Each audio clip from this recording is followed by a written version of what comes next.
प्यारे बच्चों नमस्कार। ज्ञान सिंधु कोचिंग क्लासेस के ऑनलाइन प्लेटफॉर्म पर आपका हार्दिक स्वागत है। जैसा कि आप स्क्रीन पर देख रहे हैं कि आज का जो सेशन है वो कक्षा 9 के विद्यार्थियों के लिए है और वो भी क्या है, विषय गणित की अर्धवार्षिक परीक्षा 2025-26 का पेपर।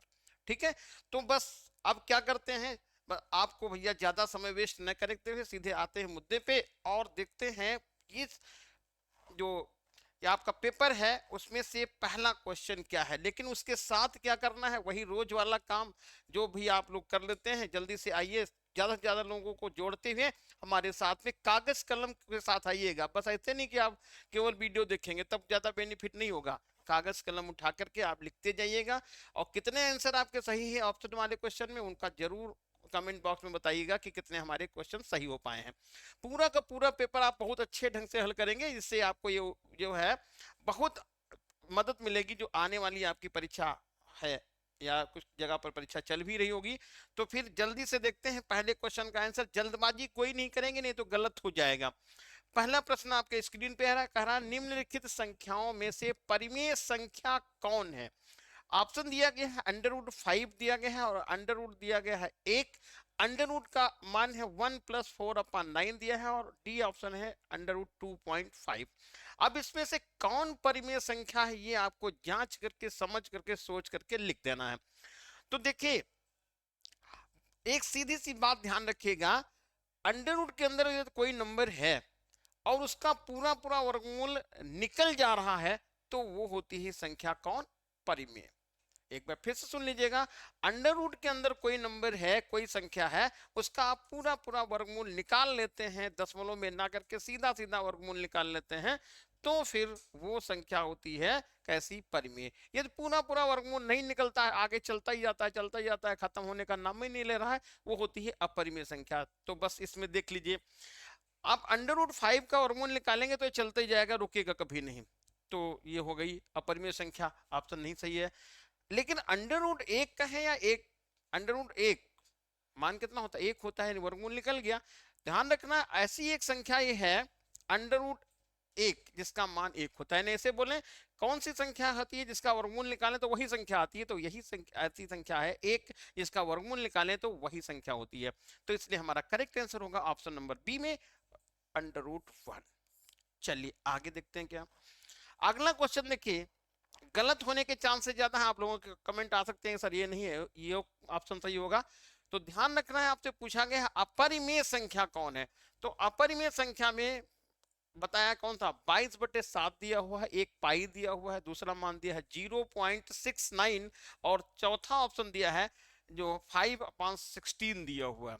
ठीक है, तो देखो यहां पर ये 22/7 लिखा हुआ है, तो 22/7 ये अंश और हर के रूप में लिखा गया है। इसमें यह नहीं कहा कि आप भाग देख के देखिएगा, ये 22/7 है तो 22/7 है। ठीक है, तो इसलिए ये अपरिमेय संख्या नहीं है। लेकिन यहाँ जो पाई का मान है वो आप कह सकते हैं कि सर ये तो मान पाई का 22/7 हम पढ़े हैं, बिल्कुल पढ़े होंगे, या 3.14 पढ़े हैं। लेकिन ये 3.14 या 22/7 ये मान जो है, ये 3.14 जो आप पढ़े हैं, ये फिक्स मान नहीं बल्कि ये भी और बढ़ता जाएगा। कहां से, ये जो मान होता है 3.1415 आगे बढ़ते ही जाता है, खत्म होने का नाम ही नहीं ले रहा है। इसलिए ये संख्या हो जाएगी, यानी ये पाई क्या हो जाएगी, अपरिमेय संख्या। ध्यान दीजिएगा, नहीं तो आपका कमेंट जरूर आएगा कि सर ये भी और ये भी दोनों एक जैसे हैं। हाँ ये बात सही है, दोनों के मान एक हैं, लेकिन एक करेक्ट नहीं है। ये 22/7 है तो 22/7 है, लेकिन पाई का मान 22/7 होता है, इसका हम भाग देख के देखेंगे तो मान निकलेगा ये आपका बढ़ते ही चला जाएगा। ठीक है, तो यहां पर पाई का मान 22/7 हम ना करके इसको क्या करें, ये हम आगे ये वाला मान बोल रहे हैं 3.14515 इस तरह से डॉट डॉट करके लिखेंगे, तो इसलिए यहां पर अपरिमेय संख्या हो जाएगी कौन सी, पाई। ठीक है, तो कौन ऑप्शन सही हो गया, ऑप्शन नंबर बी यहां पर करेक्ट आंसर मिला, पाई।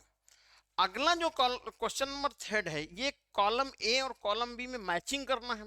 देखिए इस तरह का क्वेश्चन होता है, बहुत आसान होता है। वजह क्या है कि इसमें 4 इसके साथ में क्वेश्चन लगे हुए हैं, हम बस देख लेते हैं कि कौन एक या सही ढूंढ लेते हैं और उसी को मैच करते मिल जाता है तो वही ऑप्शन हमारा सही हो जाता है।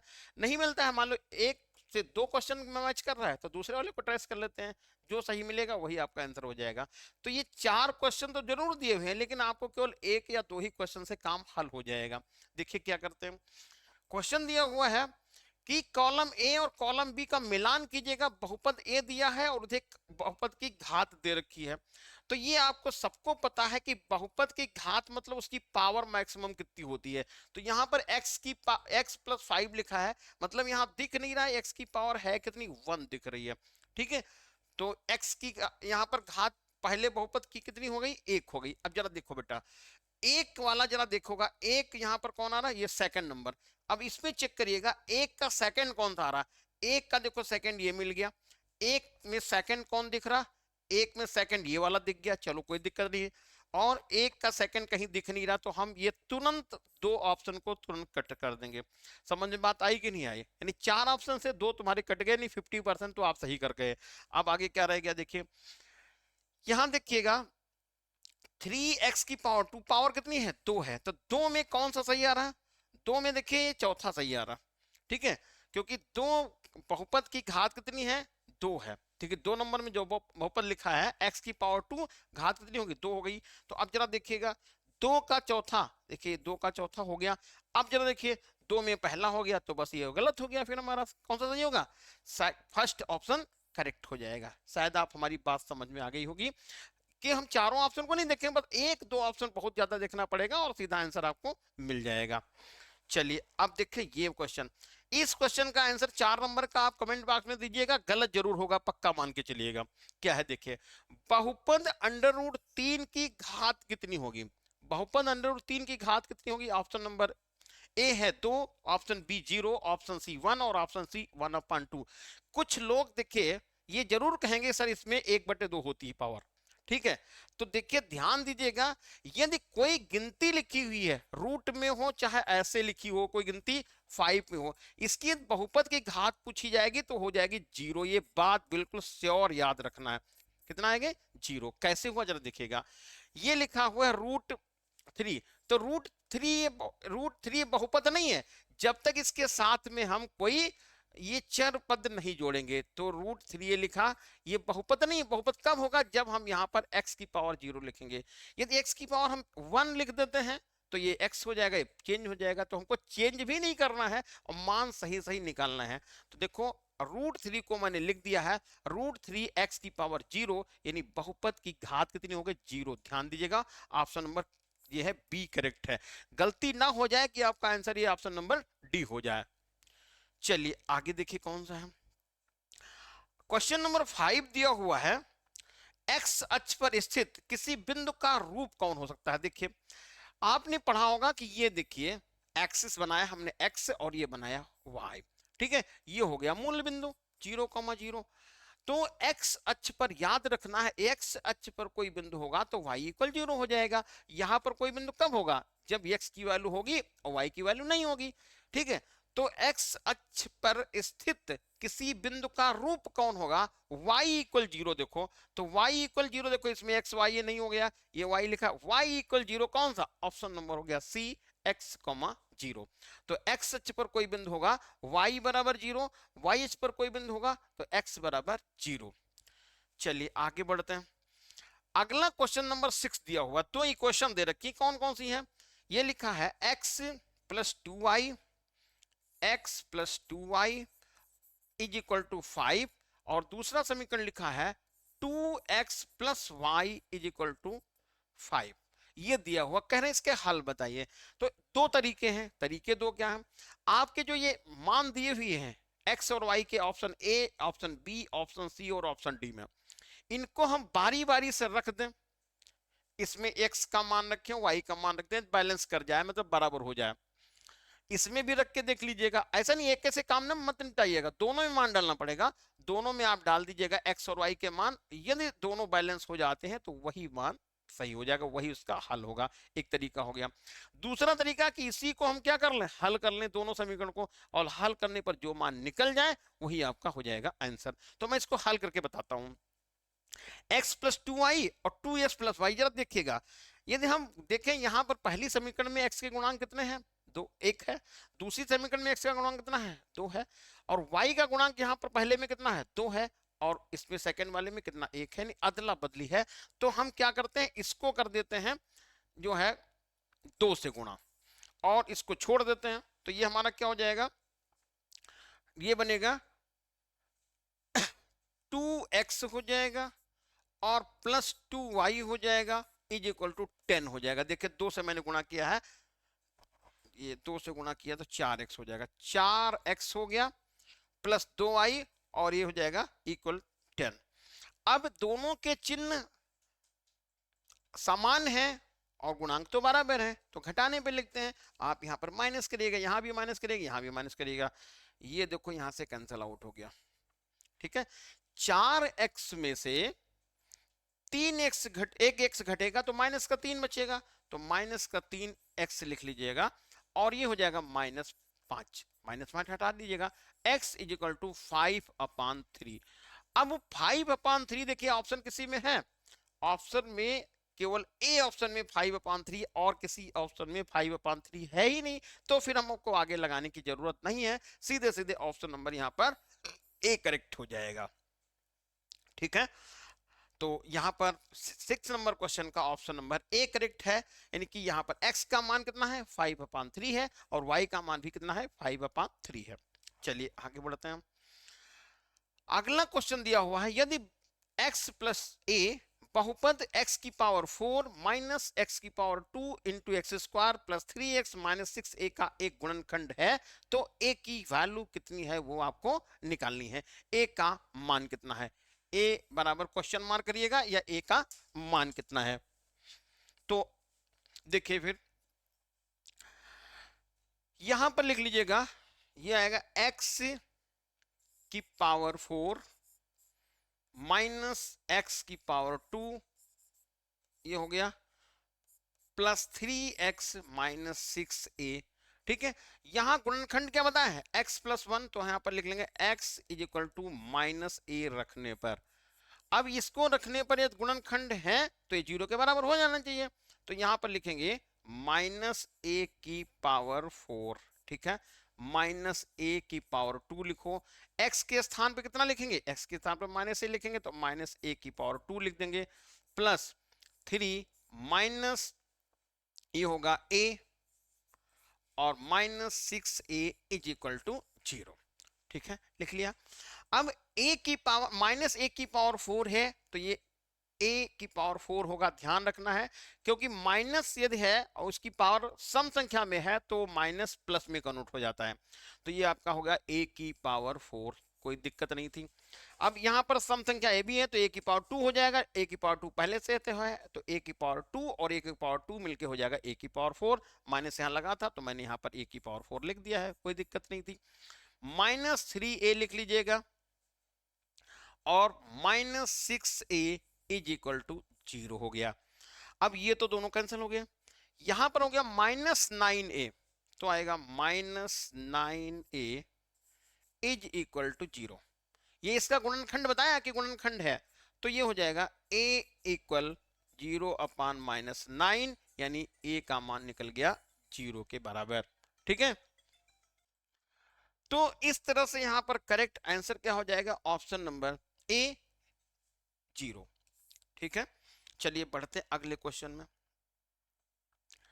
क्वेश्चन नंबर 8 दिया हुआ है, किसी तल में दो बिंदुओं से कितनी सरल रेखाएं खींची जा सकती हैं। दो बिंदुओं से कितनी सरल रेखाएं खींची जा सकती हैं, ऑप्शन दिया है 1, ऑप्शन दिया है 2, ऑप्शन दिया है अगणित मतलब अनंत, और एक भी नहीं। तो कोई भी तल है, दो बिंदुओं से कितनी रेखाएं खींची जा सकती हैं, जरा आप लोग कमेंट बॉक्स में दीजिए, बताइए आंसर कितना आएगा। कोई तल है, उस पर दो बिंदु लिए गए हैं, तो दो बिंदुओं से केवल और केवल एक रेखा खींची जा सकती है, इसलिए करेक्ट आंसर है हमारा एक, ऑप्शन नंबर 1। अगला क्वेश्चन दिया है, अभिकथन दिया है और कारण दिया हुआ है। अब क्या है देखो, यदि दो रेखाएं एक दूसरे को प्रतिच्छेद करें, दो रेखाएं एक दूसरे को प्रतिच्छेद करें तो ऊर्ध्वाधर सम्मुख कोण बराबर होते हैं। यानी इनके कहने का मतलब दो रेखाएं एक दूसरे को प्रतिच्छेद करें, जैसे हमने ऐसे कर दिया, और ऊर्ध्वाधर की बात करी तो ये वाले हो गए। ठीक है, ए कोण, सम्मुख कोण आपस में क्या होते हैं, बराबर होते हैं। ये बात बिल्कुल सही है। और फिर यहाँ पर कारण क्या बताया है, ऊर्ध्वाधर विपरीत कोण तब बनते हैं जब वे दो दो रेखाएं एक दूसरे को काटती हैं। हाँ, तो ये काटती हैं और उनका शीर्ष क्या होता है, एक ही होता है। तो देखिए, दोनों रेखाएं एक दूसरे को काटेंगी और उनका शीर्ष एक ही होगा, तभी जाके ये ऊर्ध्वाधर सम्मुख कोण बराबर हो जाएंगे। तो इस तरह से यहाँ पर जो क्वेश्चन नंबर 9 का करेक्ट आंसर है ऑप्शन नंबर ए और आर दोनों सत्य हैं और आर ए का सही स्पष्टीकरण है। तो इसलिए ऑप्शन यहां पर ए करेक्ट हो जाएगा। अब अगला क्वेश्चन देखो क्या दिया हुआ है, क्वेश्चन नंबर 10। ये कहने त्रिभुज एबीसी सर्वांगसम त्रिभुज है एल के एम, तो एल के एम की कौन सी भुजा त्रिभुज एबीसी की भुजा एसी के बराबर होगी। तो देखो, इन्होंने दो त्रिभुज बना लिए, तो हम भी यहां पर दो त्रिभुज बना लेते हैं। चलिए, यहां से एक त्रिभुज बनाया ये वाला और एक त्रिभुज बना दिया ये। नाम क्या दिए हैं वो भी नाम लिख लेते हैं। ए बी सी, ए हो गया है, ये बी हो गया है और ये सी हो गया है। दूसरा जो है वो है एल के और एम। ठीक है, अब आपसे ये पूछा गया है कि इसमें एसी भुजा के कौन समांतर लाइन, मतलब एसी भुजा के कौन बराबर लाइन होगी।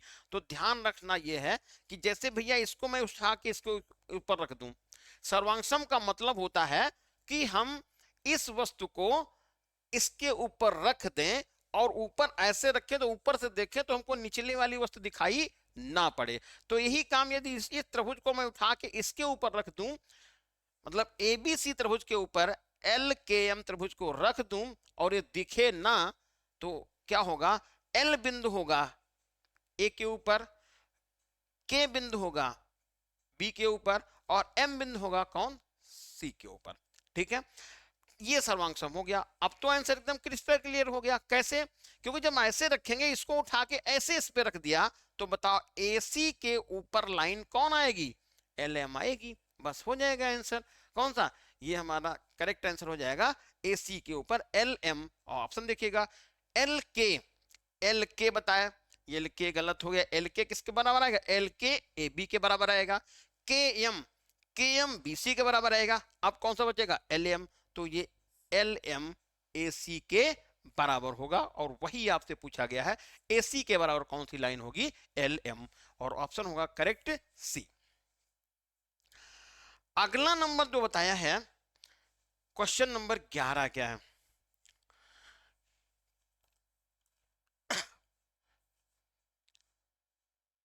त्रिभुज एबीसी की भुजाओं बीसी, एसी और एबी के मध्य बिंदुओं को मिला दिया गया है, नाम दे दिए गए हैं। तो कौन से त्रिभुज सर्वांगसम होंगे। तो देखो, इसको यहां पर चित्र बनाते हैं और ध्यान दीजिएगा थोड़ा सा।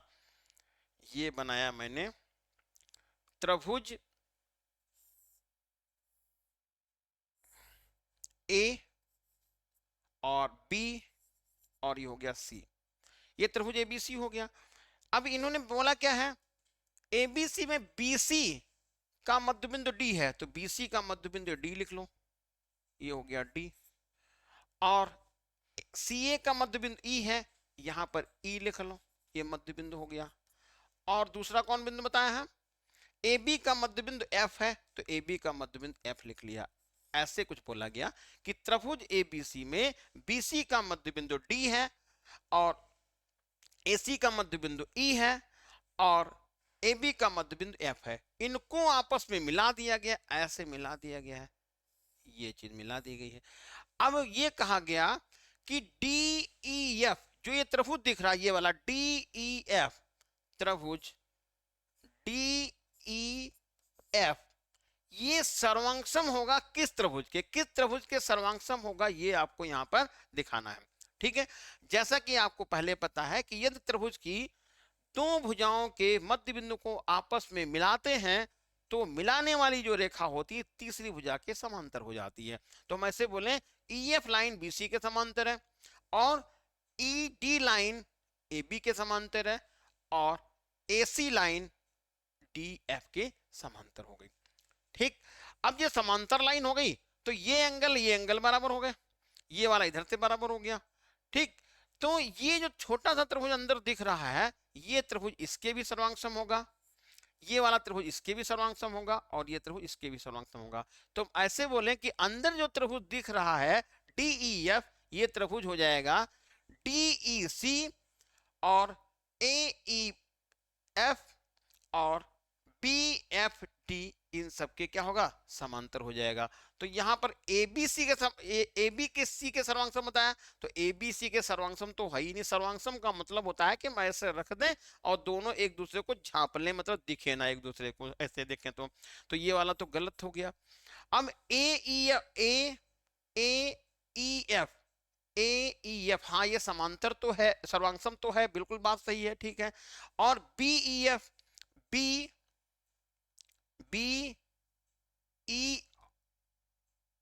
यहां पर BE तो गलत लग गया, यहां पर A होना चाहिए था, ये लिखना चाहिए ABF, AB इसके समांतर है।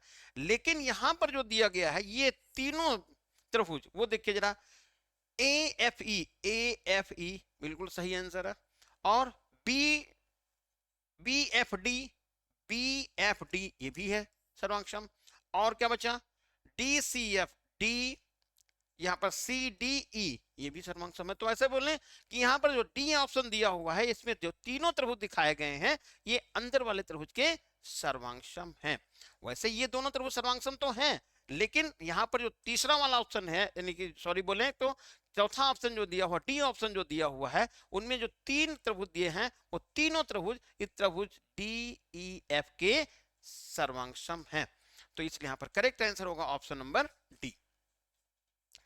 अगला देखिए क्या है, त्रिभुज ABC एक है बना हुआ, A, B और C से निम्नलिखित कितने वृत्त खींचे जा सकते हैं। इसको ऐसे समझ लीजिएगा, कोई त्रिभुज ABC है, उस त्रिभुज के तीनों बिंदुओं से यानी ऐसे कितने वृत्त खींचे जा सकते हैं। तो आपका आंसर मिल गया। फिर कितने खींचे जा सकते हैं, एक एक खींचा जा सकता है। ये त्रिज्या को हम कम ज्यादा करेंगे ना, तो एक को टच करेगा, दूसरा नहीं टच कर पाएगा, तीसरे को नहीं टच करेंगे। तो यहां पर क्या होगा, यदि कोई त्रिभुज है और उस पर हम एक वृत्त खींचे जो तीनों बिंदुओं से होकर के जाए, तो केवल एक ही वृत्त खींचा जा सकता है। करेक्ट आंसर होगा ऑप्शन नंबर ए।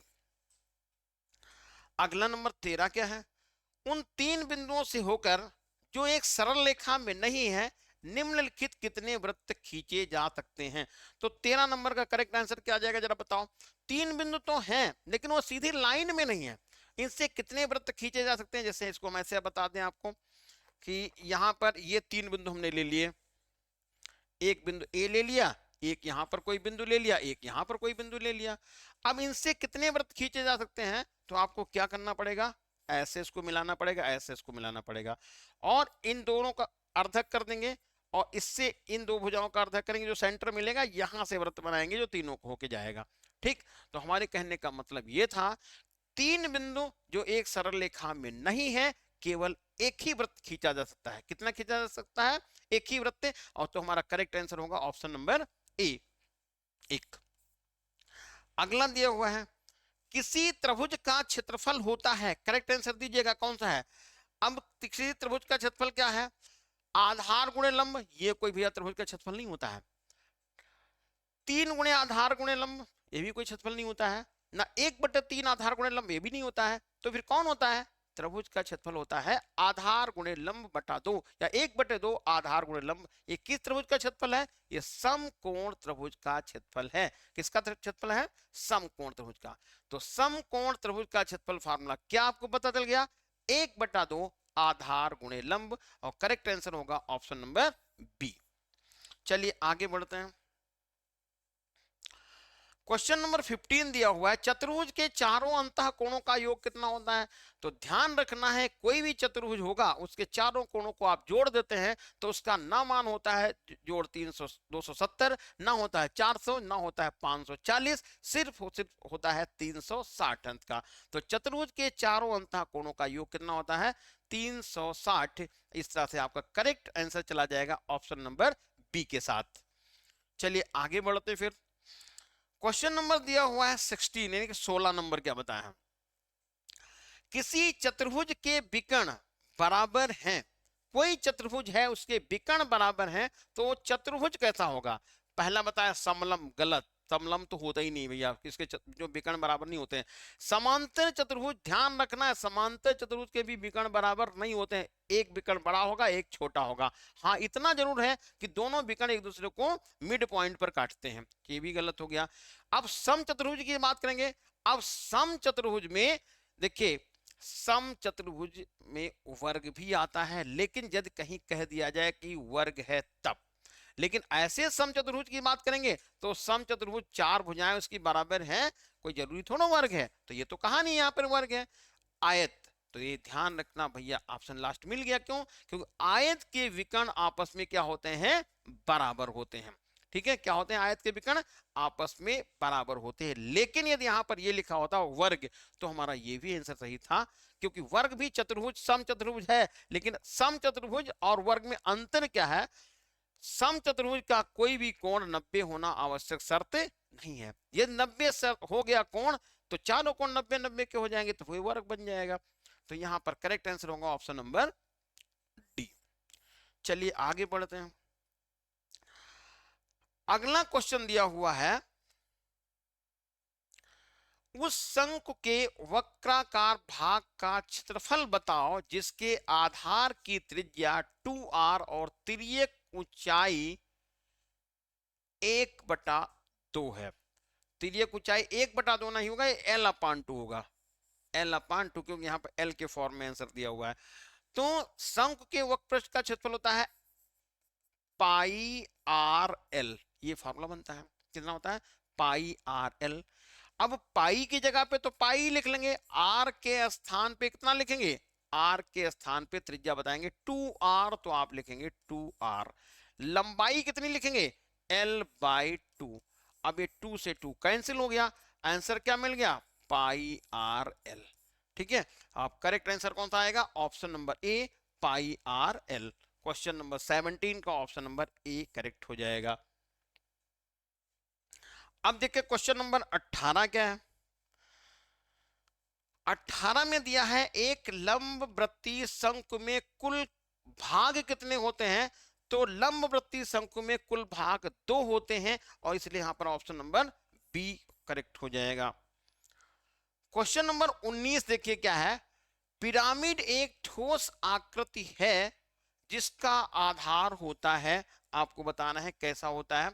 अब यहां पर देखिए ध्यान दीजिएगा, ये क्वेश्चन थोड़ा सा कंफ्यूजन वाला है। कंफ्यूजन वाला ये है कि आप इसमें कहेंगे सर ये गलत हो गया है। ठीक है, तो एक बात बिल्कुल ध्यान रखना है कि जो भी यहाँ पर आपको दिया जा रहा है, बताया जा रहा है, जो पढ़ाया जा रहा है, वो ये मान के चलिए बहुत मेहनत करके आपको एक एक चीज नोटिस करके बताया जाता है कि कोई इसमें गलती होने के चांसेस ना हो। अब लेकिन ये हो सकता है भाई, मानो तो हम भी लोग हैं, मान लीजिए कहीं कोई स्लिप हो गया तो उसको बात अलग है, लेकिन ये बिल्कुल गलत है कि जैसे आप लोग कभी कभी सोच लेते हैं कि सर ये तो गलत हो गया, गलत पढ़ा दिए, तो ऐसा कुछ यहाँ पे नहीं होता है। वो जो भी पढ़ाया जाता है एकदम एक्यूरेट, हर एक चीज को जांच परख के बताया जाता है। ठीक है, तो पिरामिड का एक ठोस आकृति है जिसका आधार होता है, यहां पर बात केवल की कह दिए है, केवल, केवल का मतलब होता है इसके अलावा कोई नहीं है। ठीक, आप कह रहे हैं कि केवल त्रिभुज, तो केवल नहीं है, त्रिभुज हो सकता है, वर्ग ये भी हो सकता है, आयत ये भी हो सकता है, लेकिन कहा कोई बहुभुज, कोई भी बहुभुज हो सकता है। तो इस तरह से पिरामिड एक ठोस आकृति है जिसका आधार हो सकता है, कितना, आधार हो सकता है कोई भी बहुभुज। तो करेक्ट आंसर होगा ऑप्शन नंबर डी, ध्यान रखना है। ठीक, तो पिरामिड का आकार कोई भी बहुभुज हो सकता है, ऑप्शन नंबर डी करेक्ट हो जाएगा। अब अगला क्वेश्चन क्या है, कोटि अक्ष पर स्थित किसी भी बिंदु का भुज निम्न में से क्या है, निम्न में से क्या है। तो यहां पर देखिए कोटि अक्ष पर स्थित किसी भी बिंदु का भुज निम्न में से क्या है, ऑप्शन दिया है 0 और ये लिखा हुआ है 1, -1 और इनमें से कोई नहीं। तो इस क्वेश्चन का आंसर जानने के लिए आप जरा आइए देखिए, यहां पर ये हो गया x अक्ष और ये y अक्ष, इसको आप कहते हैं भुज, ध्यान दीजिएगा ये भुज है, और ये कोट, इसको y अक्ष को कोट के भी नाम से जानते हैं। ठीक है,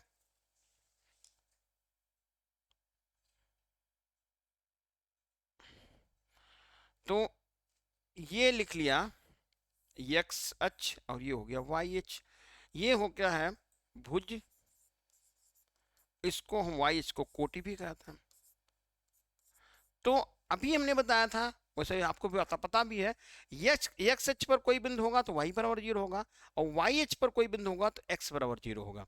ठीक, अब आपसे कहा क्या गया है कोट अक्ष, कोट अक्ष का मतलब हो गया वाई अक्ष पर कोई बिंदु। तो वाई अक्ष पर कोई बिंदु होगा तो एक्स का मान कितना होगा 0 होगा, और एक्स अक्ष मतलब भुज होगा, तो एक्स की वैल्यू कितनी हो जाएगी 0 हो जाएगी, ध्यान रखना है। इसलिए करेक्ट आंसर है ऑप्शन नंबर ए। ठीक है, आगे अब बढ़ते हैं खंड बा में, वर्णात्मक प्रश्न में, और इसका आंसर आपको देना है। पहले प्रश्न का क्या है, 0.1 और 0.12 के बीच में अपरिमेय संख्या लिखनी है केवल 2। तो देखिए ये दो अपरिमेय संख्या लिखनी है तो इनका कोई क्रम नहीं होता, बस ध्यान है जो हम मान लिखें वो 0.1 से ज्यादा हो और 0.12 से कम हो। तो हम यहां ऐसे लिख सकते हैं 0.1 फिर 0.1 फिर 0.1 और 1, ऐसे लिखते चले जाए, एक नंबर ही हो गया। अब दूसरा नंबर लिखना है तो दूसरा आगे बढ़ा लीजिए, क्या दिक्कत है, ये हो जाएगा 0.1। अब वहां 1 लिख सकते हैं क्योंकि ये 2 होना चाहिए ना मैक्सिमम, तो ये हो जाएगा कितना 2 फिर 0 0 1 2, ऐसे आप कुछ भी लिखते चले जाइएगा और ये हमारी दो संख्या हो जाएंगी। आराम से इसको लिख लेंगे, कोई दिक्कत नहीं है। अब आंसर मत मिलाइएगा कि सर ये तो हमारी किताब में या कहीं पर मैंने ऐसे पढ़ा, ये आंसर ऐसे हो गया। तो आप बस केवल ये ध्यान रखना है जो हम मान लिखेंगे वो स्टार्टिंग कहाँ से करेंगे, 0.1 से ज्यादा होना चाहिए और 0.12 से कम होना चाहिए। ठीक है, और ये डॉटेड लाइन से लिखेंगे क्योंकि ये कभी खत्म नहीं होंगी, मतलब ये चलती ही रहेंगी, और खत्म हो गई तो ये परिमेय संख्या हो जाएंगी। फिर चलिए आगे बढ़ते हैं। अगला क्वेश्चन सेकंड दिया, 35 घात के द्विपद और 100 घात की एक पदी का एक उदाहरण दीजिएगा। यानी आपको दो पद लिखने हैं जिसमें घात हो 35, तो 35, तो मैं x की घात 35 लिख दूं, कोई दिक्कत नहीं है। लेकिन एक पद नहीं, हमको दो पद बनाने हैं, तो अब दो पद में यहां पर आप क्या करिए 5 लिख सकते हैं। ठीक है, ये आपका एक द्विपदी हो गई। अब मान लो उनको 3 पद बनाना है तो यहाँ 5x + 5 लिख लीजिएगा, तब भी कोई दिक्कत नहीं है। तो एक हमारा आंसर यहां से मिल गया। अब कहें 100 इसकी पावर एक पद है तो आप यहाँ x न लिख कर y लिख लीजिएगा, y की पावर 100 लिख दीजिएगा, ये भी आपका एक अंतर हो गया। ठीक, तो ये घात आपको मालूम हो गई। अगला देखिएगा, बिंदु 2,14 से होकर जाने वाली दो रेखाओं के समीकरण लिखिए और इस प्रकार की कितनी रेखाएं खींची जा सकती हैं। तो देखो हमको दो समीकरण ऐसे बनाने हैं जिनमें हम x का मान 2 y का मान 14 लिख दें, वो समीकरण संतुष्ट हो जाए, समीकरण हम लिख देंगे। इसी यही समीकरण पूछी गई हैं, तो हमने ऐसे लिख दी कोई संख्या 2x + 3y मान लो लिख दिया हमने। अब बराबर कितना लिखेंगे वो हम यहां से ट्रेस करके लिखेंगे। कितना होगा देखिए, 2 और 2 का गुणा कितना हो जाएगा, यहाँ पे 2 और ये x का मान लिखा तो 2 और 2 का गुणा 4 हो गया, और 14 तिया कितना हो गया 42 हो गया। ये तो टोटल कितना होगा 46, एक समीकरण बन गई ये वाली। अब यदि हम 2x + 3y = 46 में ये 2 और 14 मान डालें तो समीकरण क्या हो जाएगी, बैलेंस हो जाएगी। ये तो हमको दिखाना था। यानी हम ऐसे बोलें कि इस समीकरण पे ये बिंदु स्थित है, लेकिन एक नहीं कहा, दो समीकरण बनाओ, तो हम दो बना लेते हैं, उसमें क्या दिक्कत है। जैसे एक माइनस वाला बना लीजिए, जैसे हमने लिखा 3x - y लिख लिया, 3x - y। अब बराबर नहीं लिखेंगे, बराबर तो हम यहाँ पर देखेंगे कितना होता है। तो देखो 3x का मान हो गया कितना, तो 3 का मान हुआ यहाँ पर 2 × 3 बन गया, -y ये हो गया 14। जरा बता, 3 दूनी 6 -14 तो कितना जाएगा, माइनस का हो जाएगा 8, तो -8 लिख लीजिए, बस हो गया। तो ये दो समीकरण बन गए। अब जैसे आपके दिमाग में आया सर हमारी किताब में आंसर तो कुछ दूसरे लिखे हैं, तो आंसर बहुत से हो सकते हैं क्योंकि दो ही समीकरण थोड़ा हो सकती हैं, क्योंकि दो बिंदुओं से आपने पढ़ा था कितनी रेखाएं खींची जा सकती हैं। यहाँ पे ये दो, यानी हम दो बिंदु लें उससे हम बहुत सी रेखाएं, ये यहाँ पर एक बिंदु लिखा, ये एक बिंदु लिखा है, दो बिंदु का एक्स वाई मान है, तो हम एक्स वाई के दो मान दिए हुए, यानी आपको एक निर्देशांक दिया हुआ है एक्स वाई के फॉर्म में, इससे खींचो रेखाएं, दिन भर खींचते रहोगे कोई फर्क नहीं पड़ेगा, अनंत रेखाएं खींची जा सकती हैं। तो इस तरह से हम यहाँ पर अनंत समीकरण बना सकते हैं, चाहे जितनी बनाओ, जो मन में आए वहां पर एक्स वाई लिख लो, बस बराबर क्या लिखना है, एक्स और वाई के मान डाल करके आंसर यहाँ पे नोट कर देना है। चलिए आगे बढ़ते हैं। चित्र दिया हुआ है सामने, ये का व्यास ए बी है 30 सेंटीमीटर, तो ए बी व्यास हो गया, ए बी यहाँ ए छूट गया है, ए मैं यहाँ लिख देता हूं, तो ए बी मालूम हो गया कितना, ए बी 30 है, तो यदि यहां से यहां तक की दूरी देखें तो कितने हो जाएगी, 15 हो जाएगी, तो मैं ओ ए का मान 15 यानी 15 लिख लेता हूं। ओ एल का मान, केंद्र से दूरी आपसे पूछी गई है, यहां पर ए बी 30 है, ए सी का मान 24 है, ये ए सी का मान यहां से 24 दिया हुआ है, तो केंद्र ओ से ए सी की दूरी बताओ, ए सी यहां पर नहीं होगा, ए सी की दूरी बताओ, केंद्र केंद्र ओ से जीवा, यहां पर गलत हो गया, जीवा की दूरी ए एल यहां लिखा, ए एल बताओ, ए एल की दूरी बताओ, यहां ये हटा दे, कुछ ना लिखे, केंद्र ओ से जीवा के बीच की कितनी दूरी होगी, यानी यहां से बोले केंद्र ओ से जीवा कितनी दूरी पर होगी, ये वाला मान निकालना है। ठीक, तो देखो ए एल लिख दिया यहां पर, तो ए एल का मान लिखेंगे कितना, ये टोटल है कितना, ए सी का मान 12, आधा कर देंगे हो जाएगा, ये नहीं सॉरी 24 है, आधा कर देंगे 12 हो जाएगा। क्यों, क्योंकि केंद्र से जीवा पर डाला गया लंब जीवा को दो बराबर भागों में डिवाइड करता है। अब हमको निकालना है क्या, ओ एल निकालना है, तो आप यहाँ पर क्या कर देंगे, ये लगा देंगे यहाँ पर पाइथागोरस प्रमेय समकोण त्रिभुज से, तो क्या हो जाएगा 15 का स्क्वायर बराबर आएगा 12 का स्क्वायर, और प्लस इसको आप एक्स मान लीजिए, चाहे ये एक्स लिख लीजिएगा, तो ये 15 का स्क्वायर हो गया कितना 225 लिख जाइएगा, और ये 144 ये लिखिएगा, पक्षांतर कर दिया, देखिए 12 का वर्ग 144 होता है, पक्षांतर का ये इतना हो गया, और ये एक्स स्क्वायर लिख लीजिएगा। अब 225 में से घटा दीजिएगा 144, तो कितना बचेगा, ये एक इधर आ जाएगा, और इधर होगा 12, 12 में से 81 हो गया, तो एक्स स्क्वायर का मान निकल गया 81, यानी एक्स का मान निकल गया 9 सेंटीमीटर, तो ये आंसर मिल गया आपको। तो यहां पर जीवा कितनी दूरी पर है, 9 सेंटीमीटर की दूरी पर है। अगला देखिएगा, ये बताया है कि 0.25 को परिमेय संख्या पी अपान क्यू के रूप में लिखिएगा, और ये कहा जो क्यू का मान इक्वल 1 के बराबर नहीं है, तो बस उतार लीजिए इसको, 0.125, दशमलव हटाइए, नीचे बढ़ाइए, यहां पर कितने 3 जीरो, अब कितने हो गए 125 बटे 1000, तो 125 बटा 1000 आप भाग कर सकते हैं 25 से, 25 पंचे 125, 25 के 100, ये हो गया, एक से और भाग कर दिए तो 1/8 हो गया, ये हमारी संख्या निकल गई पी अपान क्यू के रूप में। तो पी अपान क्यू के रूप में देखिए, ये भी लिख सकते थे 125 और 1000, ये भी लिख सकते थे, और या 5/40 ये भी लिख सकते हैं, और या फिर यहां पर हम लिखते हैं 1/8, ये तीनों नंबर लिख सकते था।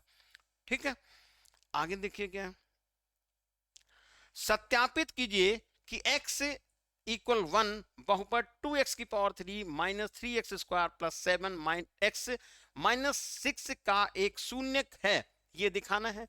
तो सत्यापित करने का मतलब क्या है, आपको यहां पर x की वैल्यू 1 लिख देनी है, तो भैया लिखो जरा, ये 2 लिखो, और पावर ये 2 लिख लीजिएगा, 1 की पावर 3 लगाइएगा, 3 लिखिएगा, 1 की पावर 2 लगा दीजिएगा, प्लस का 7 लिखिएगा, और ये 1 लिख लीजिएगा, -6 ये करना है। यदि जीरो का एक शून्यक है, मतलब ये जीरो के बराबर आ जाए तो शून्यक है, यानी इसका गुणनखंड है, और जीरो नहीं आए तो इसका गुणनखंड नहीं है। तो देखो क्या आएगा यहाँ पे, ये 1 की घात 3 होगा तो 1 ही बचेगा, तो यहाँ 2 हो जाएगा, माइनस का 3 हो गया, प्लस का 7 हो गया, और माइनस का 6 हो गया। अब जरा बताओ, ये हमारे पास आया 7 और 2 कितना होता है बेटा, 9 होता है, और 3 और 6 मिलके कितना होता है, ये भी 9 होता है, तो -9 और +9 दोनों हो गए, ये मिल गया 0। तो ये 0 के बराबर आ गया, तो हम लिख देते हैं कि बहुपद में x इज इक्वल टू 1 रखने पर बहुपद का मान शून्य होता है, इसलिए ये x इज इक्वल टू 1 इसका क्या है, एक शून्यक है, एक गुणनखंड है। ठीक, या बोलेंगे x माइनस 1 इसका एक क्या है, गुणनखंड है, या x इक्वल 1 इसका एक शून्यक है। अगला देखिए क्या कह रहा है, अगला ये लिखा हुआ है 121 x square y square plus 110 x y a b plus 25 a square b square के गुणनखंड कीजिए।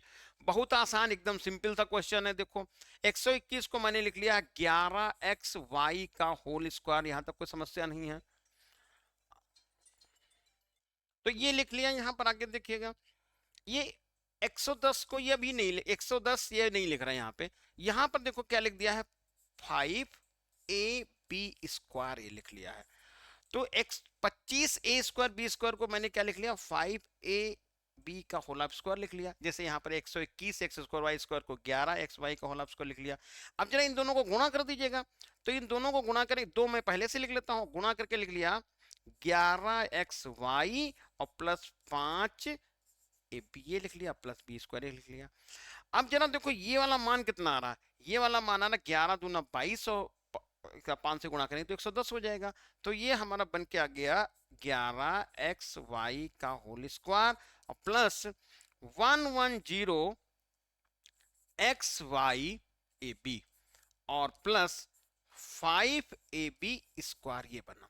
ठीक है, अब ये जो लिखा हुआ है वो है पहली संख्या का वर्ग प्लस दोनों संख्याओं के गुणा का दूना प्लस दूसरी संख्या का वर्ग, मतलब a प्लस बी का होल स्क्वायर। तो बस यहां पर लिख लीजिएगा 11 x y plus 5 a b का होल स्क्वायर, और यही हो गया इसका गुणनखंड।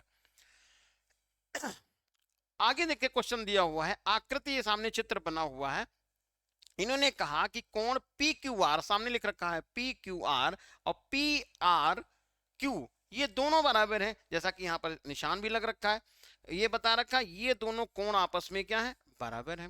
तो सिद्ध कीजिए पी क्यू एस यानी बाहर वाला ये वाला कोण और ये है पी आर टी ये वाला बाहर वाला कोण, ये दोनों आपस में बराबर होते हैं। तो इस सवाल को, बहुत आसान सवाल है, हम दो तीन तरह से इसको ट्राई कर सकते हैं, जैसे आपको अच्छा लगे वैसे लगा लीजिएगा। तो पहला देखिए ये हो गया रूल, समझिए जरा हमारी बात को, इसको मैं एक्स लिख लूं थोड़ी देर के लिए, इसको वाई एक्स लिख लूं क्योंकि ये दोनों बराबर हैं। ठीक, और यहां पर मैं इसको वाई लिख लेता हूं। ठीक है बेटा, देखो अब यहां पर इसको मैं जेड, इसको जो है ए लिख लेता हूं, इसको बी लिख लेता हूं, जो बाहर वाले दोनों कोण थे। हमको बस ये दिखाना था कि ए और बी आपस में क्या है, बराबर है। बहुत आसान ट्रिक, कोई दिक्कत नहीं है, ये आपको सबसे आराम से पता है कि कोई भी त्रिभुज में अंतः कोणों का योग बहिष्कोण के बराबर होता है। तो यहां पर देखिए ये दोनों के अंतः कोण, ये वाला x प्लस वाई किसके बराबर हो गया, b के बराबर हो गया। ठीक है, क्यों, क्योंकि अंतः कोण का योग बहिष्कोण के बराबर होता है। तो यहां पर हम लिख सकते हैं x plus y is equal to b, बताओ, ये लिख लिया। अब यही काम इधर कर लीजिएगा, x plus y is equal to a, x plus y is equal to a. अब तो भैया आपका आंसर क्लियर हो गया ना। अब ए और बी को आपस में क्या कर सकते हैं, ये बराबर कह सकते हैं, ये हो गया। दूसरा तरीका क्या है उसको जरा समझ लीजिएगा, फिर आ जाइए वहीं पे देखिए। इन्होंने ये कहा है कि ये वाला जो कोण है, ये दोनों कोण आपस में क्या होते हैं, बराबर होते हैं। तो ये लाइन तो सीधी दिख रही ना आपको, तो हम ये लिख सकते हैं, यहां पर देखो कोण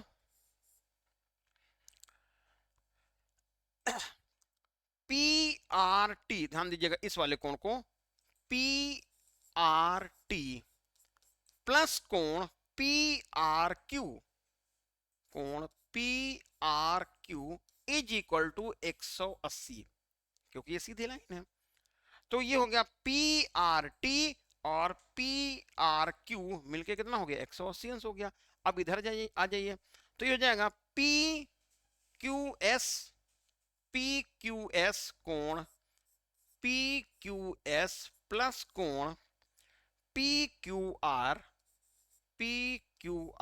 ये भी तो 180 अंश का हो गया, यहां तो कोई दिक्कत तो है नहीं।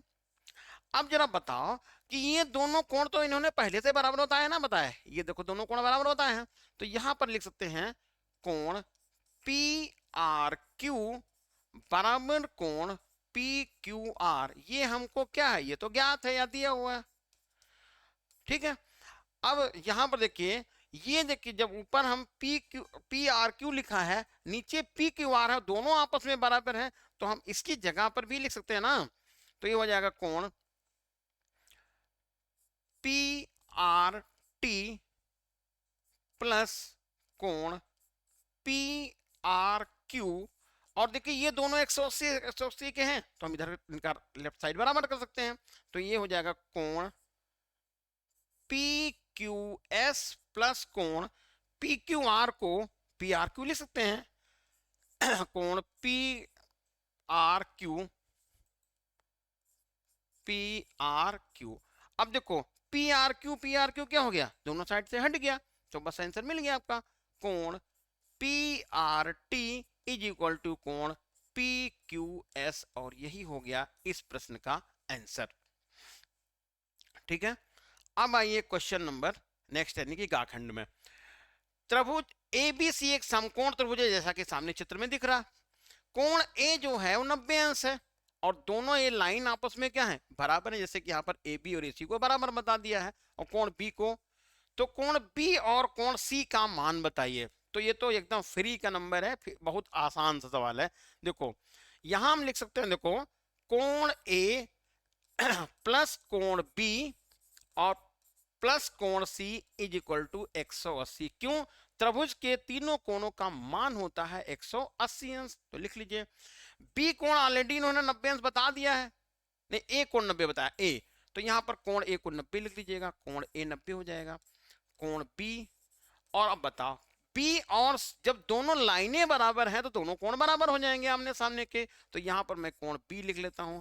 क्यों, क्योंकि यहां पर है ए सी इक्वल ए बी, ये इसलिए कोण बी इक्वल कोण सी, ये हो गया। तो इज इक्वल टू कितना हो गया 180। तो 2 कोण बी ये आ जाएगा 180 में से 90 घटा दीजिए, ये वाला 180 में से 90 घटाएंगे तो 90 तो बचेगा, तो 90 हो गया। अब भाग कर दीजिएगा, तो कितना आएगा ये 45। तो कोण बी का मान कितना निकल गया 45 यानी 45 अंश, और कोण सी का भी मान निकल गया 45, और यही आपसे दोनों मान पूछे गए थे। अगला क्वेश्चन है, एक समलंब की समांतर भुजाएं आपस में बराबर हैं, तो सिद्ध कीजिए कि वो चक्री चतुर्भुज है। ये भी आपको ऐसे दिखा देना है कि जो है समलंब चक्री चतुर्भुज तब होगा जब उसके आमने सामने के कोणों का मान 180 हो जाएगा। अगला जो क्वेश्चन दिया हुआ है, 2x प्लस वाई इक्वल 7 के 4 हल बताओ। इसके 4 मान निकालने हैं। अब 4 मान कैसे निकलेंगे, देखो यहां पर लिखा 2x प्लस वाई इक्वल 7 लिखा हुआ है। x का मान अपनी मर्जी का कुछ लिख लो, तो जैसे कहा हम 0 लिख लेते हैं, तो भैया यहाँ पर x का मान मैंने 0 लिख दिया हूँ।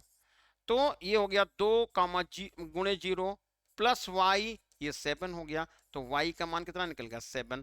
तो 2 हल कौन हो गए, एक हल हुआ आपका x का मान 0 और y का मान 7, एक यहां से हल आपको मालूम हो गया। ठीक, अब इसी तरह से x का मान को दूसरा लिख लीजिए। मैंने x का मान यहाँ पर 1 लिख लिया, तो ये 1 लिखा, तो 2x plus y is equal to 7, यहाँ पर 2 इंटू 1 कर लीजिएगा, plus y is equal to 7 लिखेगा, तो y इज इक्वल टू 7, ये वाला 2 इधर जाएगा, माइनस में चला जाएगा, ये 5 हो जाएगा। तो अब एक दूसरा वाला मान कौन सा आपको पता चल गया, ये आ जाएगा आपका कौन सा 1,5, ये मान पता चल गया। इस तरह से 2 हल निकालने हो चाहे 20 हल निकालने हो, आप एक का मान अपनी मर्जी का रखते चले जाओ, दूसरे का निकालते चले जाओ। चलिए अब आगे बढ़ते हैं।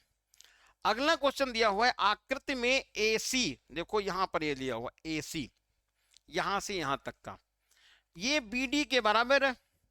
तो सिद्ध कीजिए कि AB, ये लाइन जिसको मैंने डार्क किया है, और ये CD आपस में बराबर है।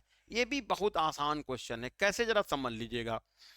देखो यहां पर A से B और B से C और B से C और C से D, इन्होंने क्या कहा AC और BD बराबर है। तो मैं यहां सबसे पहले शुरुआत करता हूं AC इक्वल BD, जो कि दिया हुआ है।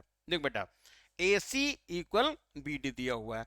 अब AC को मैं तोड़ के लिखता हूं, AC को लिखता हूं AB प्लस BC। AC को लिखा AB प्लस BC। बताओ इधर जरा देखो तो BC प्लस CD कह सकते हैं, तो यहां पर लिखेगा BC प्लस CD, ये कह दिया। BC BC निपटाओ दोनों तरफ से, ये निपट गया। कितना बचा? AB बराबर CD, वही तो सिद्ध करना था, हो गया। AB इक्वल CD, और ये हो गया ये आंसर आपका। ठीक है, अब देखते हैं क्वेश्चन नंबर 3। बिंदु 3,4 समीकरण 3y प्लस ax प्लस 7 के आलेख पर स्थित है, तो ये का मान बता। तो यानी कि इसको इस सीधी भाषा में से समझे कि ये जो मान है, जो बिंदु है एक्स वाई के मान, इसको संतुष्ट कर रहा है। आलेख का मतलब किसी रेखा पर स्थित है, तो ये का मान बता दीजिए। तो मैं यहां पर लिख लेता हूं कितना, 3y इक्वल ax प्लस 7। यहां पर आप x की जगह पर ये y हो गया, तो y का मान देखिए, जल्दबाजी ना करिएगा, ये पहले y यहां पर लिखना है, तो 3 गुणे 4 लिख लेंगे, 3 और y का मान 4 हो गया। और a की जगह पर a लिख लीजिएगा, और x का मान है 3, और ये हो गया प्लस का 7। इधर आया कितना, 12 ही हो गया। माइनस इधर बुला लीजिएगा 7, और ये हो जाएगा 3a। 12 में से 7 घटेगा तो 5 तो बचेगा ना, तो यहां पर 3a इज इक्वल टू 5। तो a इक्वल कितना होगा, 5/3, और यही हो गया इस प्रश्न का आंसर। अगला जो अथवा में लगा हुआ क्वेश्चन है, वो कह रहे हैं कि एक वृत्त के अंदर दो समान जीवाएं प्रच्छेदी करती हैं, तो सिद्ध कीजिए कि प्रच्छेद बिंदु को केंद्र से मिलाने वाली जीवाओं के बीच जो कोण बनता है वो आपस में बराबर होता है। कैसे, देखो ये कहा वृत्त है, चलो वृत्त मैं ले लेता हूं। एक कहा जीवा आपकी ये वाली है भैया, दूसरी जीवा ये है। शर्त क्या बताई, दोनों आपस में ये बराबर है, कोई दिक्कत नहीं है। ये हो गया सेंटर। अब कह रहे हैं यहां से जो ये लाइन आप मिलाएंगे, ये वाली, ये लाइन क्या करती है, ये इस कोण को बराबर बराबर भागों में डिवाइड करती है, ये सिद्ध करना तुमको है। ठीक, तो अब क्या करें, लंब ड्रॉ कर दीजिए आप यहां से यहां तक का, इस पर लंब ड्रॉ ऐसे कर दीजिएगा, ये सेंटर हो गया। यहां पर नाम लिख लीजिएगा A और B, इसको लिखिएगा C, इसको लिख लीजिएगा D। यहां पर बिंदु आप लिख लीजिएगा O, E लिख लीजिएगा, यहां पर F लिख लीजिएगा, और यहां चलिए R लिख लीजिएगा, कोई दिक्कत नहीं है। अब हमको ये दिखाना है कि ये जो कोण दिख रहा है कौन सा, OFE और OFR, ये दोनों आपस में बराबर है, ये सिद्ध करना है। तो देखिए ध्यान दीजिएगा, ये आपने पढ़ा है, ये प्रमेय है कि यदि वृत्त के अंदर को कोई दो बराबर जीवाएं हैं तो वो केंद्र से बराबर दूरी पर होती हैं। क्या बताया, वृत्त के अंदर केंद्र से बराबर दूरी पर बराबर जीवाएं होती हैं, या मैं से बोलें किसी वृत्त के अंदर बराबर जीवाएं केंद्र से बराबर दूरी पर होती हैं। तो इन्होंने पहले ही बताया था कौन सा, AB जो है वो CD के बराबर है, इसलिए यहां पर OE और OR बराबर हो गया, OE इक्वल OR हो गया। और लंब ड्रॉ करेंगे तो ये 90 अंश का कोण भी बन गया, ये 90 का कोण, ये भी 90 का। तो हम ऐसे बोल सकते हैं कोण E और इक्वल कोण R इज इक्वल टू 90, तो ये बन गया। अब बताओ OF लाइन दोनों में कॉमन है, दोनों त्रिभुजों में नहीं कॉमन है, तो यहां पर आप बोलेंगे OF भुजा दोनों त्रिभुज कौन कौन से, ये OEF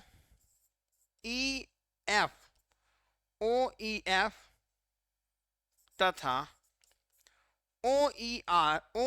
OFR त्रिभुज OFR में क्या है, उभयनिष्ठ है, कॉमन है। अब बताइए भैया कि यदि कोई त्रिभुज दो हैं, उसमें एक भुजा अलग अलग बराबर, ठीक, और एक कोण बराबर और दूसरी भुजा कॉमन, या ऐसे बोले कि दो भुजाएं और एक कोण बराबर है, तो दोनों त्रिभुज कैसे हो गए, सर्वांगसम हो गए। अब जब दोनों त्रिभुज सर्वांगसम हुए तो इसका मतलब ये दोनों कोण आपस में क्या हो जाएंगे, बराबर हो जाएंगे। तो आप क्या बोलेंगे, ये दोनों त्रिभुज कौन से, त्रिभुज OEF और OFR दोनों कैसे हैं, या OEF और ORF दोनों कैसे हैं, सर्वांगसम है। इसलिए ये ओ एफ ई और ओ एफ आर आपस में कोण बराबर हो जाएंगे। अब आते हैं अगला question, a plus b plus c is equal to 0, तो सिद्ध करना है a square upon b c plus b square upon c a plus c square upon a b, और यह है इक्वल 3। यहां पर प्लस का निशान गलती से लग गया है। तो देखिए इसको कैसे हल करेंगे, ये फार्मूला आपको पता है कौन सा